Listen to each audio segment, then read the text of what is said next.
Hello guys, welcome to my channel SBR রান্নাঘর। ক্যাপশনে তো অবশ্যই বুঝেছেন যে আজকে মাছের ঝোল রান্না করছি। আর হ্যাঁ, রুই মাছের আজকের এই ঝোলটা রান্না করার জন্য প্রথমেই আমি কিছু জিরা ভাজা করে নিলাম।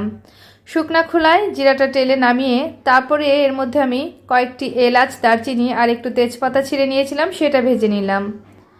তো এই তো তরকারির মেন যে মশলাটা আমার রেডি করে নেওয়া হয়ে গেল। মশলাগুলো বাটিতে তুলে নিলাম।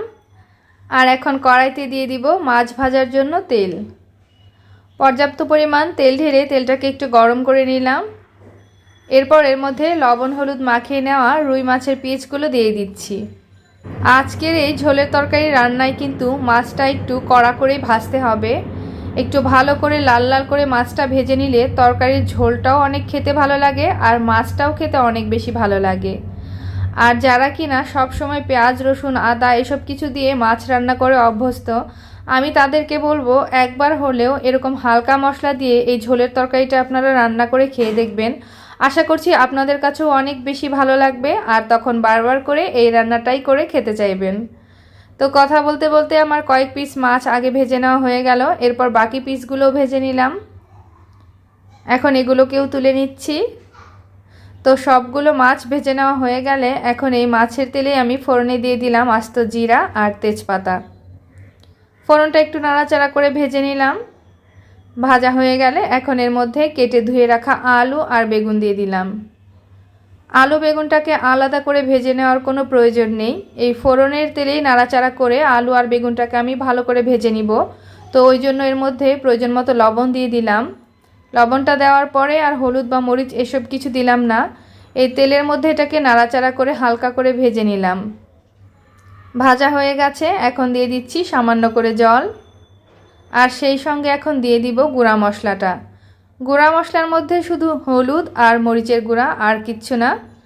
তো এই দুই প্রকার মশলা দিয়ে এখন একটু নাড়াচাড়া করে মিলিয়ে নিলাম। এই পর্যায়ে এই মশলার সঙ্গে আমি এই সবজিটাকে একটু কষিয়ে নিব। তো ঢাকা বন্ধ করে কিছুক্ষণ কষিয়ে নিব। ঢাকা বন্ধ করে আমি মোটামুটি 3 থেকে 4 মিনিট কষিয়ে নিয়েছিলাম। ওপর থেকে যখন তেল ভেসে গেছে এখন ঢাকনাটা খুলে দিয়ে দিচ্ছি ঝোলের জন্য জল। আর যেহেতু এটা ঝোলের তরকারি হবে ওই জন্য ঝোলটা আমি একটু বেশি পরিমাণে দিচ্ছি। তো ঝোলটা দিয়ে একটু নেড়েচেড়ে নিলাম আর ঝোলটাকে ভালো করে ফুটিয়ে নিলাম। ঝোলটা ভালো করে ফুটিয়ে নেওয়ার পরে এখন ভেজে রাখা মাছগুলো একে একে দিয়ে দিচ্ছি। সবগুলো মাছ ঝোলের মধ্যে ভালো করে বিছিয়ে দিলাম আর হালকা হাতে একটু নেড়েচেড়ে দিলাম। আর এই তরকারিটাকে এখন আমি এই মাছের সঙ্গে প্রায় 4 থেকে 5 মিনিট মিডিয়াম আঁচে রান্না করে নিচ্ছি। প্রায় 4 থেকে 5 মিনিট মিডিয়াম আঁচে রান্না করে নেওয়ার পরে ঝোলটা কিছুটা কমে গিয়েছে। এই পর্যায়ে দিয়ে দিচ্ছি সেই ভেজে রাখা মশলা বাটা। মশলাটা শিলপাটায় বেটে নিয়েছি আমি। আর রান্নাটাও কিন্তু শেষের দিকে, ঝোলটা আমি এতটুকুই রাখবো। তো মশলাটা দিয়ে দেওয়ার পরে হালকা হাতে আরও একবার মিশিয়ে নিলাম।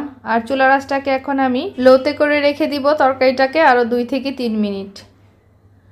লো আঁচে আরও 2 থেকে 3 মিনিট আমি রান্না করে নিয়েছি। এখন গ্যাসটা অফ করে দিলাম। আমাদের এই রুই মাছের ঝোলটা কিন্তু একদমই রেডি হয়ে গেছে। গরম গরম ভাতের সঙ্গে এখন শুধু এর স্বাদ নেওয়ার পালা। তো দেখতে পাচ্ছেন আমি এতটুকু ঝোল ঝোল অবস্থাতেই রেখেছি, যেহেতু মাছের ঝোল, একটু ঝোল না থাকলে কি চলে। আর আমরা বাঙালিরা একটু মাছের ঝোল ভাত খেতে পারলে তো একেবারে পেট মন দুটোই ভরে যায়, তাই না? তো আজকের দুপুরের খাবারে ছিল আমার এইসব কিছু। ভিডিওটি ভালো লাগলে প্লিজ লাইক কমেন্ট শেয়ার করবেন। সকলেই ঘরে তৈরি খাবার খান, সুস্থ থাকুন।